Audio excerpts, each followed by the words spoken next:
Mujeres Inspiradoras, el podcast de Gloria Lomana. Charlas con mujeres líderes. ¿Cómo han llegado al top? ¿Cómo se alcanza el éxito? ¿Cómo crear el futuro?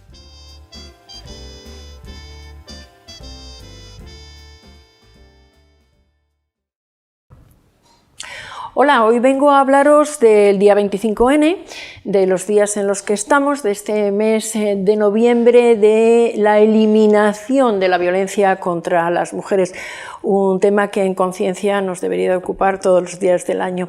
Y vengo a hacerlo con una de mis mujeres más inspiradoras, que seguro que también es vuestra, es María Solanas, directora de programas del Real Instituto Elcano. Ella es investigadora, es asesora de política internacional y sobre todo experta de estos temas de los que vamos a hablar. María, un gustazo tenerte hoy con nosotros, con este tema. Bueno, todo. El gusto es mío y gracias además por haber querido tener esta conversación justamente con ocasión de este día tan importante, ¿no? El 25 de noviembre. Sí, porque ¿cuánto queda, verdad? ¿No tienes sensación a veces que se avanza poco, incluso que hay algún retroceso? En el mundo hablo, ¿Cómo estamos, ¿no?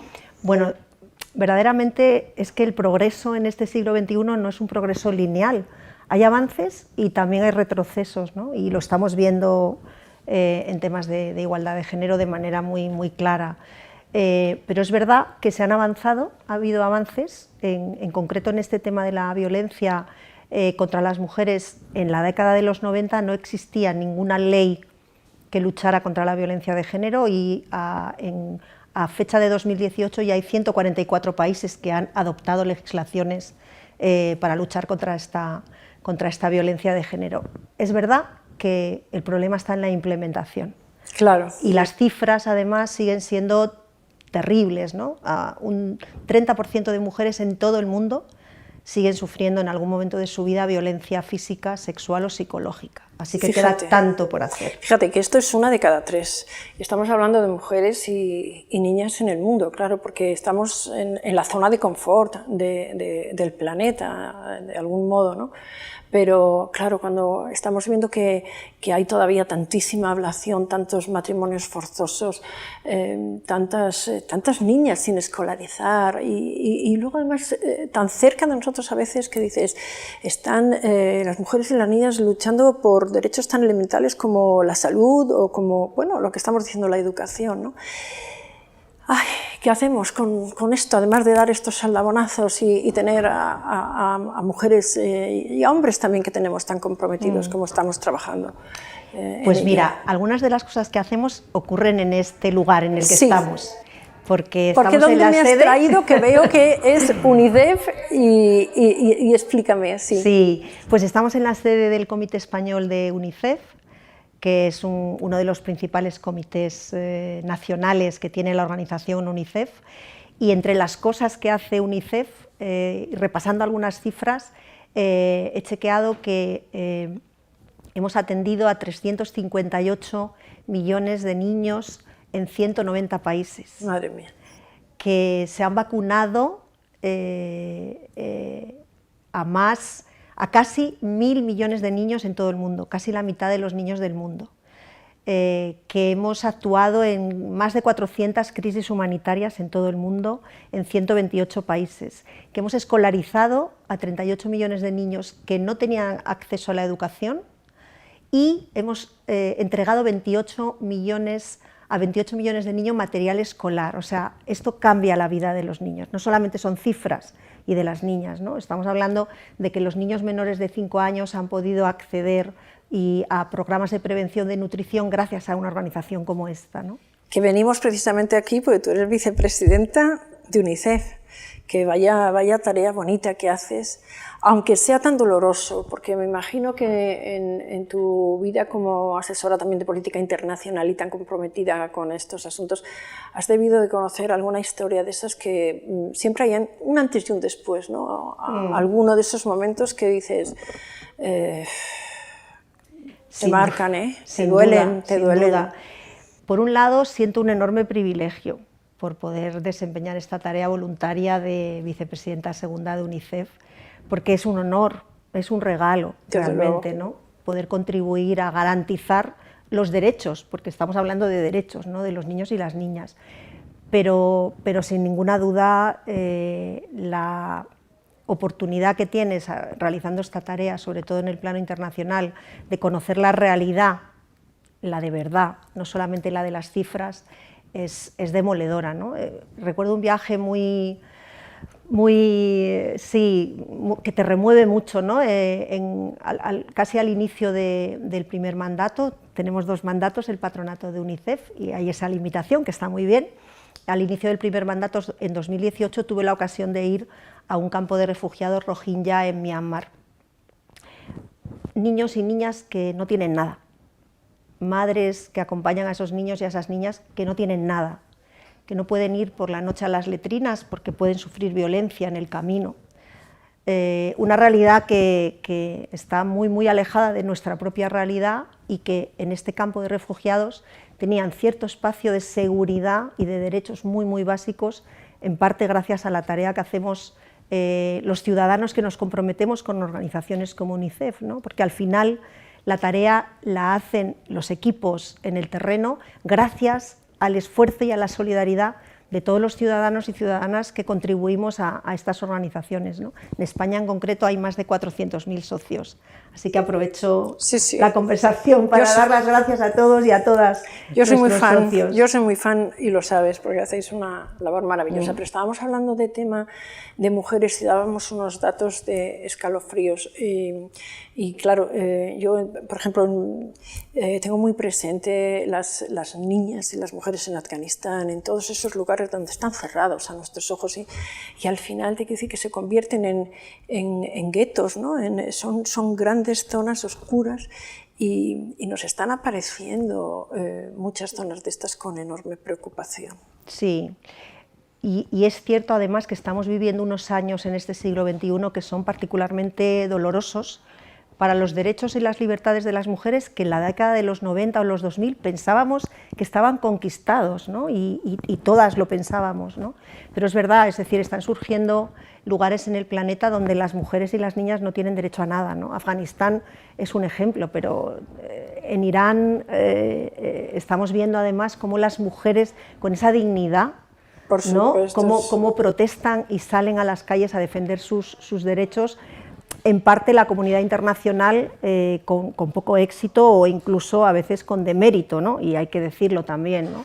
Pero Afganistán es muy sangrante porque además es un lugar en el que las mujeres habían conseguido algo de recorrido, de horizonte vital, que ha desaparecido por completo y se les ha negado todo, ¿no? Se les niega la educación a las niñas.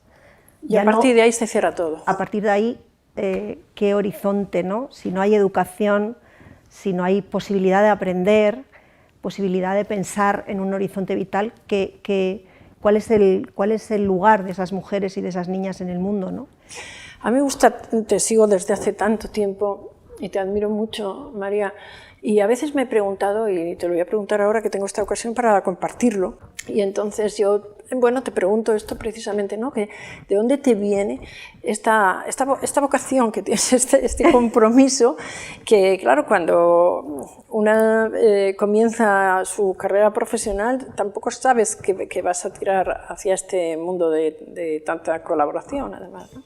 Bueno, pues la verdad que siempre me ha interesado el mundo desde que era muy pequeña, ¿no? Me ha interesado el mundo, lo que pasaba en el mundo, analizarlo, estudiarlo, pero también cómo cambiar las cosas, ¿no? en ese mundo, claro, ¿no?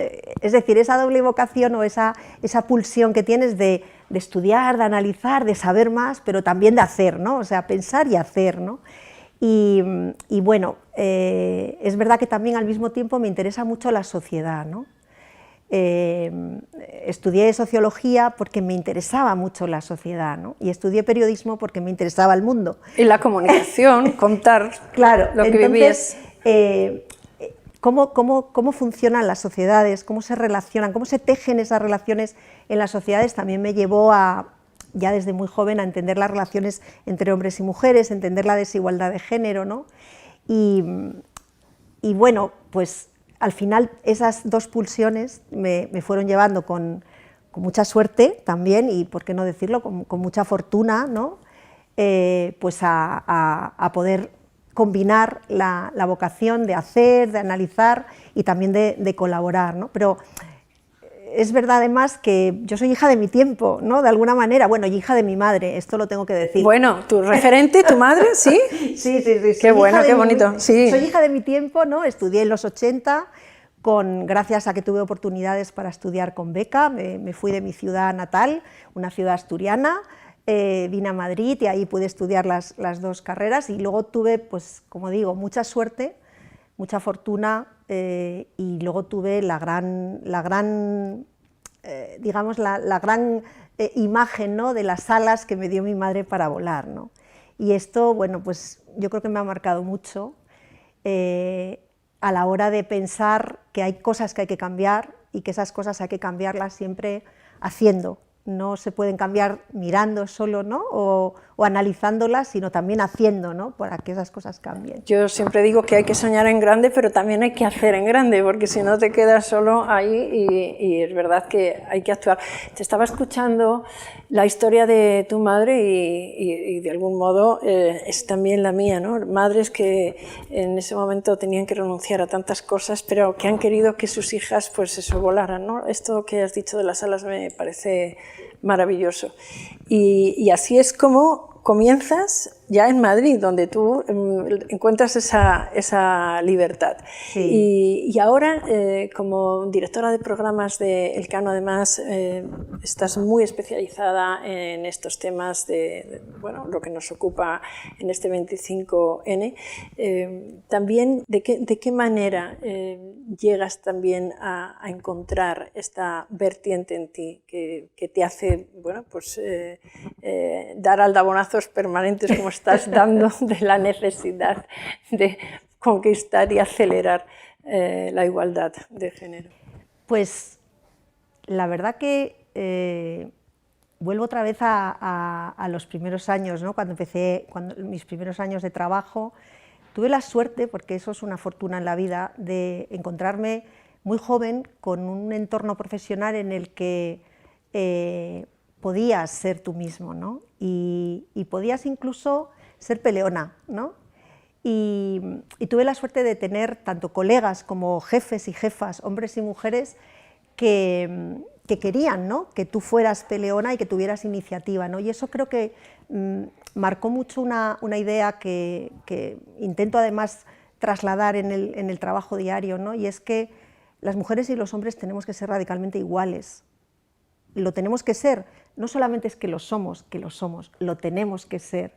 La igualdad tiene que ser no solo real, jurídica, formal, tiene que ser real y tiene que ser efectiva, porque eso es bueno para todos, para el conjunto de la sociedad, para los hombres, pero también para las mujeres, para nuestras hijas, para nuestros hijos, para los negocios, para las organizaciones no gubernamentales, ¿no? para el mundo en su conjunto, ¿no?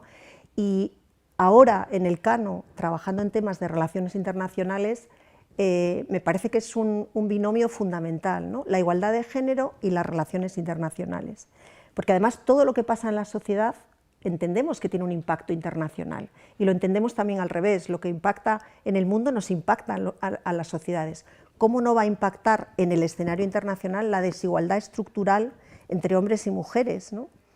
Uno va descubriendo además, cuando van pasando los años, que esa desigualdad es estructural, porque no sucede solo cuando eres joven, se mantiene en el tiempo, ¿no? Y evolucionamos, avanzamos, claro que sí, pero no logramos a veces que haya una masa crítica para destruir completamente los estereotipos. Esos siguen ahí, ¿no? Lo que se espera de los hombres, lo que se espera de las mujeres.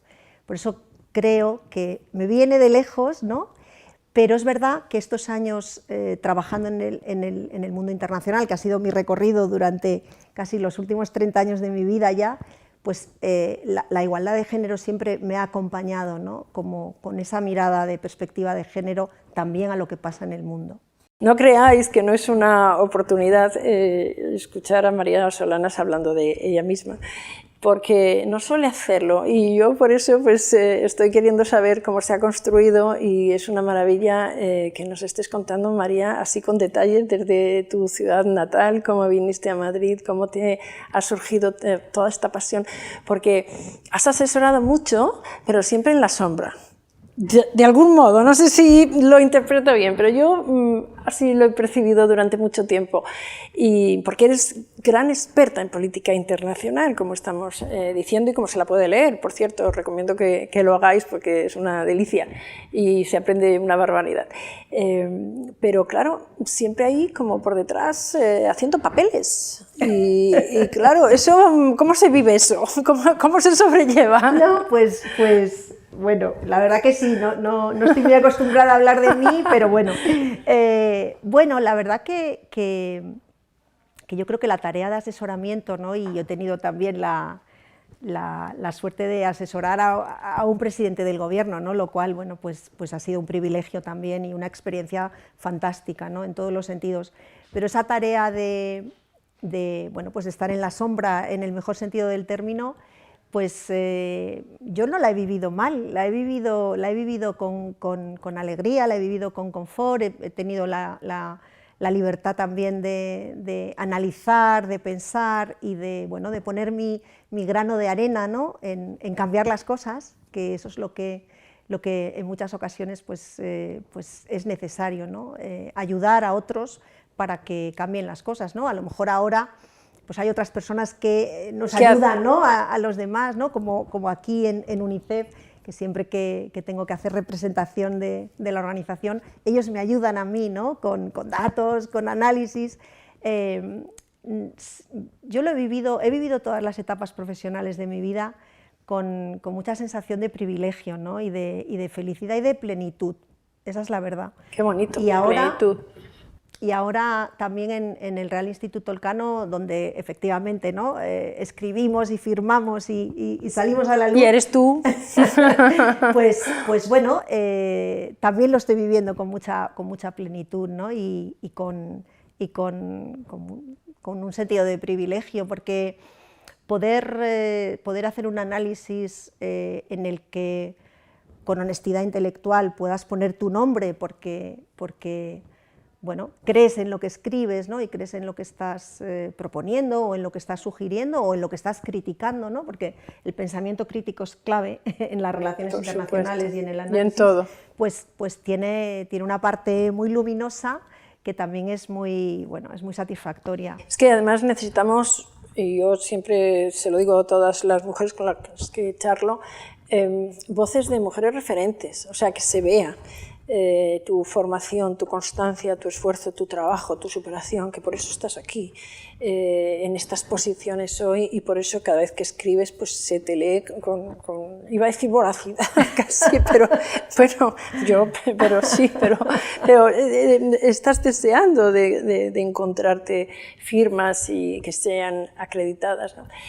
Porque estábamos hablando, 25N, Día Internacional de la eliminación de la violencia contra las mujeres.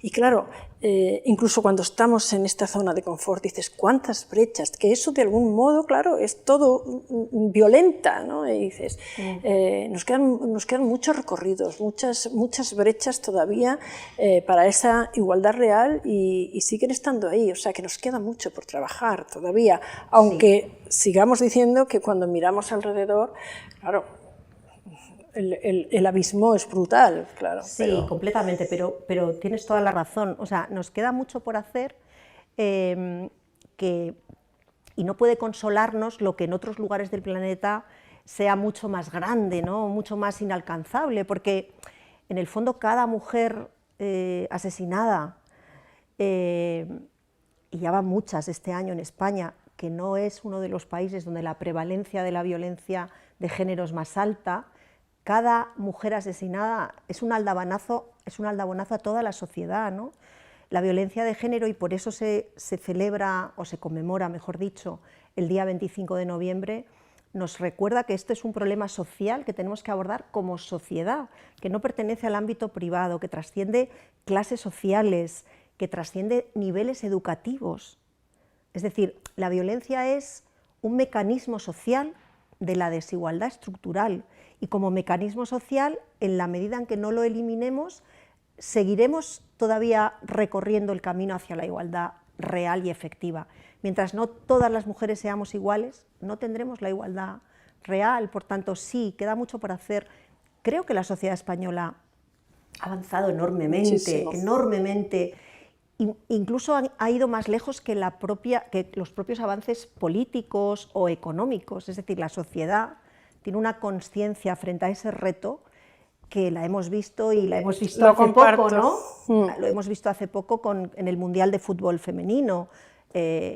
La sociedad española ya dice no, la violencia no puede entrar en nuestro esquema de convivencia, ¿no? De qué sociedad queremos ser. Y eso me lo llevo también al plano internacional. Eso ha sido también en buena medida gracias a días como el 25N, que se decidió hace 30 años con una declaración en 1981, sí, se implementó. En 1993 se aprobó la declaración de la Asamblea General, en la que recordaba e instaba a los Estados miembros de la Asamblea General a poner en marcha medidas legislativas para prevenir la violencia y para reparar y dar justicia a las víctimas de la misma. Es decir, la sociedad internacional también hace que los Estados cambiemos, evolucionemos, avancemos, ¿no? Es verdad que ahora no estamos en un momento muy bueno en el plano internacional. Y yo veo algunos liderazgos masculinos por el mundo que me preocupan muchísimo. Muchísimo. O sea, hay cada personaje por ahí que, en fin.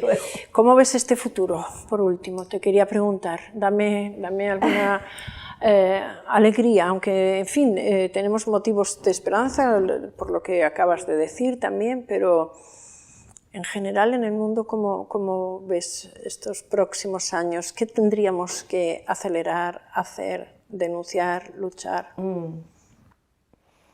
Bueno, una primera idea es que estamos viviendo tiempos de una incertidumbre que no habíamos conocido en décadas anteriores, ¿no? Y es difícil saber cómo vamos a evolucionar, ¿no? Sin embargo, la otra cara de esa moneda es el mayor riesgo geopolítico que podemos sufrir es la ineficacia de la cooperación multilateral.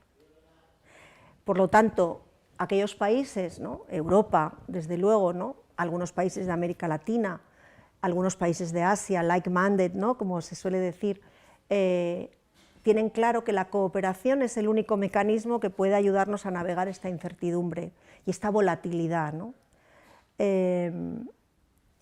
Hay también unos cambios positivos en la redistribución de la riqueza mundial. En algunos lugares del planeta, pues, las economías han ido progresando de una manera, pues, relevante, es decir, la pobreza ha disminuido. Es verdad que la COVID supuso un parón a esos avances, pero hay algunos indicadores de la Agenda 2030 que sí estamos cumpliendo, pocos. Y en materia de igualdad de género creo que solo el 15%. Fíjate. Solo el 15%. Mi elemento positivo no tiene que ver con la bola de cristal, pero tiene que ver con la voluntad de los gobernantes, en la que tiene que haber más mujeres gobernando. Esto es evidente, ¿no? Y tiene que ver con la voluntad de sentarse para analizar cómo resolver retos globales que es imposible abordar de manera individual por parte de ningún país del mundo, y avanzar hacia un camino que es el que yo considero más quizá plausible de cómo contribuimos entre todos, con las diferencias que ahora estamos viendo también entre bloques regionales, la fragmentación, la rivalidad estratégica entre Estados Unidos y China, cómo contribuimos a proveer los bienes públicos globales que todos necesitamos y que necesitan esa contribución global, ¿no? El clima, la seguridad, la paz, la igualdad de género, que para mí es ese bien público global que tenemos que volver a recuperar en el centro de la agenda internacional. Creo que una agenda de provisión de bienes públicos globales compartida con el sur global, con la Unión Europea, con América Latina, con Estados Unidos, con Asia-Pacífico, ahí en esa agenda quiero pensar que algunos países o muchos países pueden encontrarse. que además donde tú te sientes cómoda hablando porque eres experta en América Latina, te interesa mucho Europa, pero muy experta y has trabajado mucho también con Asia, Pacífico, todo esto lo has tocado y nos dejas ese deseo y sobre todo yo creo que hay muchos deberes. Después de los objetivos del milenio, estos ODS no se van a terminar de cumplir en la Agenda 2030, así es que yo creo que con mujeres como María Solana nos tendremos que poner las pilas y ya pensar que nos ponemos a otros objetivos ya a continuación. Ojalá que solamente el 25 de noviembre tengamos que recordarlo pronto, solo para homenajear y recordar en lo más hondo a las mujeres que sufrieron violencia, pero porque no tengamos que seguir viendo estos casos y tener que hablar de tanta discriminación, porque es durísimo. Lo es, pero está en nuestra mano, en la mano de todos y de todas, y de ellos también, luchar juntos para erradicar la violencia. No es imposible, es posible erradicar la violencia de género, pero para eso tenemos que conseguir sociedades iguales, iguales de verdad. Cuando seamos iguales ya no habrá violencia. Me encanta el activismo de esta activista que es María Solanas. Gracias, María, un privilegio charlar contigo, No, de verdad. El privilegio ha sido todo mío, gracias, Gloria. Un privilegio, gracias. de verdad, gracias.